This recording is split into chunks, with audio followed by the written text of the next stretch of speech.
All right, welcome back to Waves and Shells. My name is Chris. We're going to do some snow camping. As you can see, we got a lot of snow. I'm actually out here testing the Mountain Hardwear Trango 2 tent. I got that tent because when I was up deer hunting, I got into some gnarly weather with a single wall shelter, and I decided I'm going to try a little better tent. So we're going to test that out. Plenty of snow.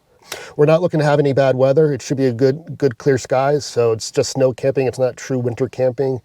There's going to be condensation issues with my dog being wet, my gear being wet, but we'll see how that tent holds up.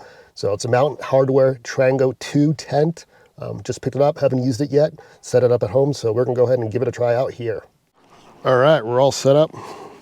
Try to go through here. I don't know if this is going to be a little too steep, but it's much better than anything we got down there. So we're going to go up and around, get my shoes on, and find a spot up there to camp. Wow. That was a workout. This is going to be camp. A little bit of a hill, so we don't have a cold sink. All the cold air will dip down. Probably about 5 feet deep here. I can see it's exposed to the sun. And there we have some manzanita. But yeah, nice little camp. We have wood for a fire. There's people about a half mile that way playing with their kids. It's warm. Oh, it's moving. But 50s today. Almost 60 tomorrow, so it's nice weather. Like I said, it's not winter camping, this is spring, it's April, but this is snow camping.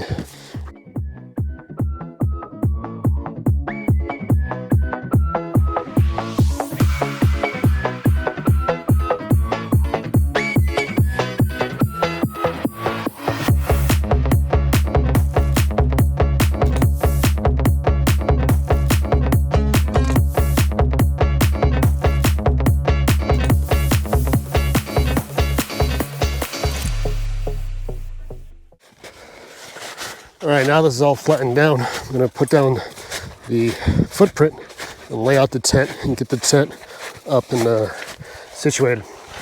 I'm gonna do that off camera. All right, here's the tent fully staked out without the rain fly on top. It's a 2-person tent, about 40 square foot. 2 entrances. You can see there's no mesh. It's fully sealed. You have this opening here. Opens from the inside. That is meshed. That allows you to look through a plastic window that's in the rain fly, as well as vent the tent for any condensation issues. Both stores are exactly the same. And all these carabiners, these little clips to hold the tent together. And allegedly it's rated for 80-mile-an-hour winds, but we're not going to find that out. But it sits nice weather protection. Floor is 10,000 millimeter hydrostatic head. Rainfly is 2,000 millimeter hydrostatic head. All right, we have the tent fully staked out with the rainfly. I have these little aluminum snow tent stakes.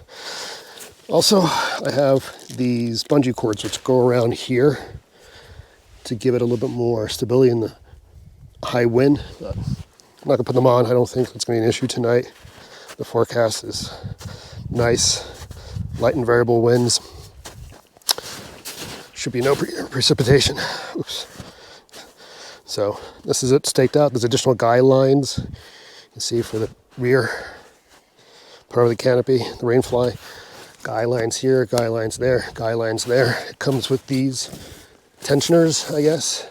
Go ahead and get that up and situated. All the guy lines are reflective for visibility in adverse conditions. Additional guy lines here. This comes with a snow skirt. Go ahead and keep the elements out. More guy lines in the front. So really a shelter made for adverse conditions. You can see this is the window. Go ahead and take a peek out to see if there's any bad weather. I got this, like I said, after using a single walled shelter deer hunting. Weather came in. I was out there for 5 days in a single walled shelter. Lots of condensation. The hydrophobic soil of the Sierra Nevadas.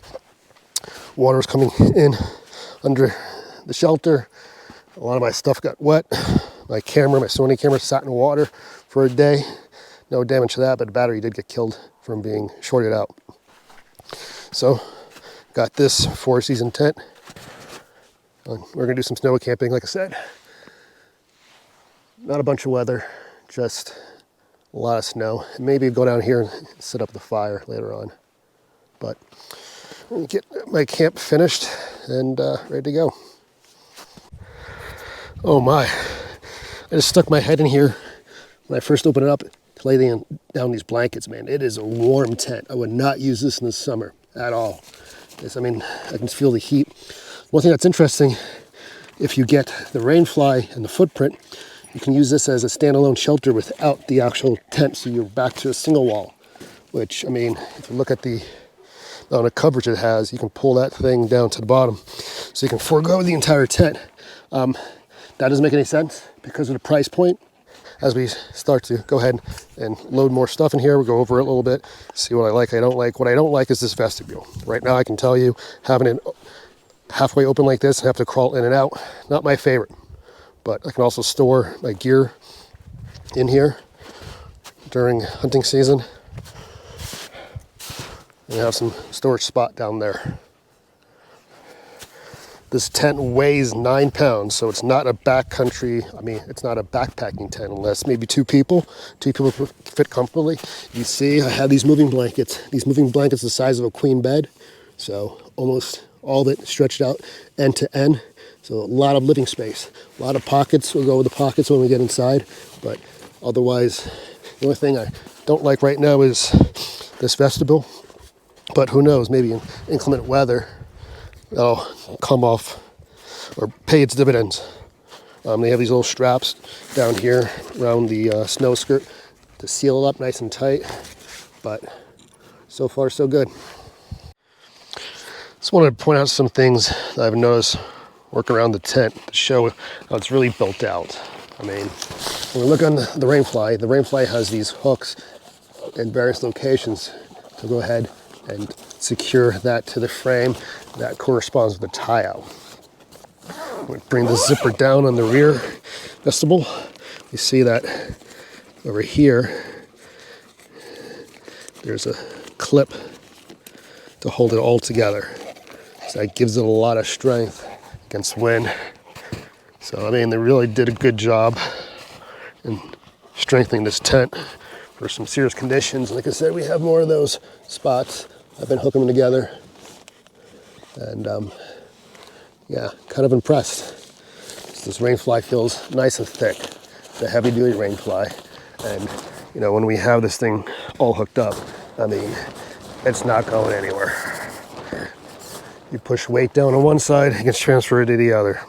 Definitely looks like a good tent. Definitely a pricey tent, but comes with a lot of features.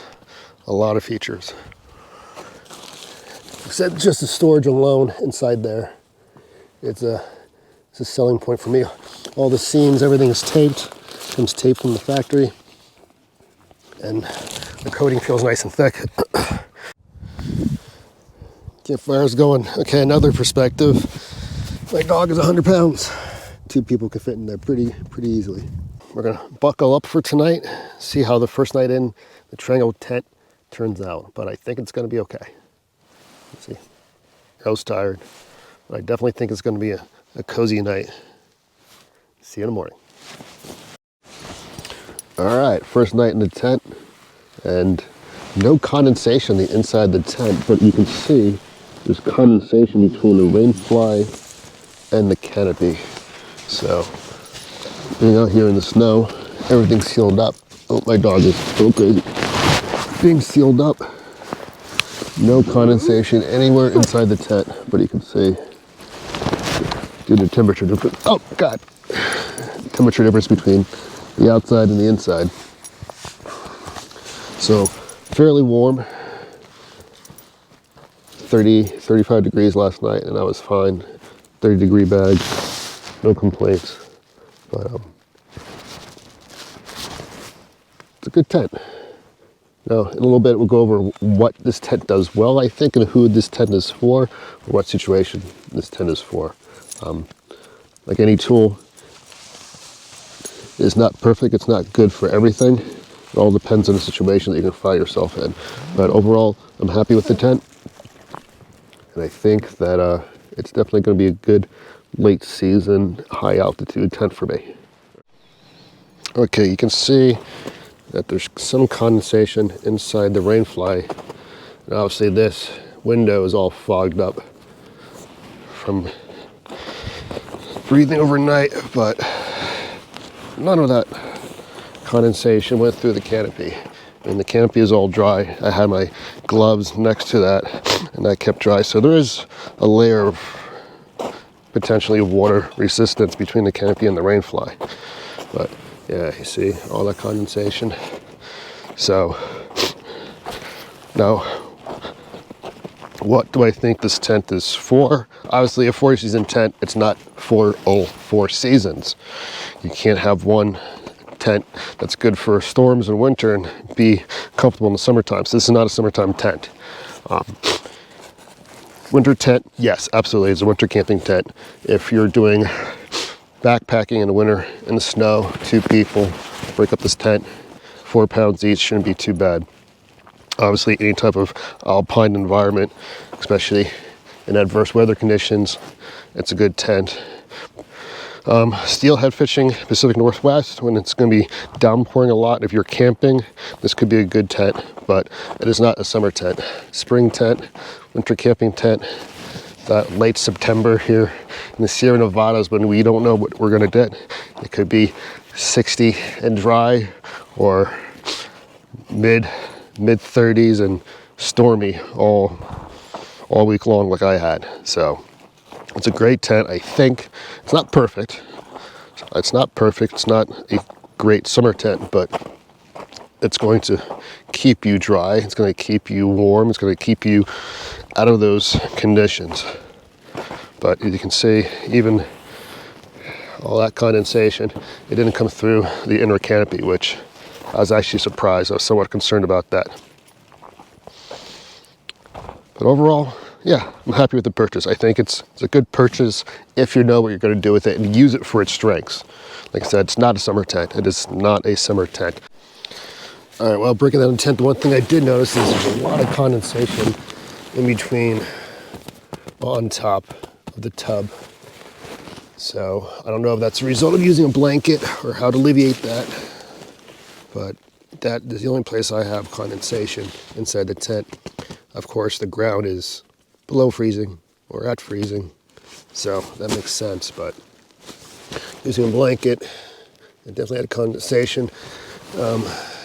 And it seems to be more where Arrow was lying. You can see where I was using a pad, there's no condensation, so where he was lying, there was a lot of condensation. So I think it has to do something with his body heat directly on the snow, well, in between the footprint and the snow versus where I was. And this feels like it's iced over, where this is still soft, where I was sleeping. So I think using the pad made the difference here. So this is still crunchy and soft. This is hard. Like I said, that's where he was sleeping, and there's more condensation there from his body heat. Other than that, it is dry in here, bone dry, and especially when I went around where I was sleeping, my head, that was really wet. And like I said, all this condensation on the outside. This is on the inside for my socks, but none of that came through. So, duly impressed, definitely impressed. But just wanted to point out that there is, using a blanket and having him lay there did produce that. Whereas where I had the sleeping pad, it is dry. All right, got my shoes on. Sled's all tied up to the harness. We're gonna head out. Now, if you like this video, give it a big thumbs up, click over here to see more, and I'll see you guys next time.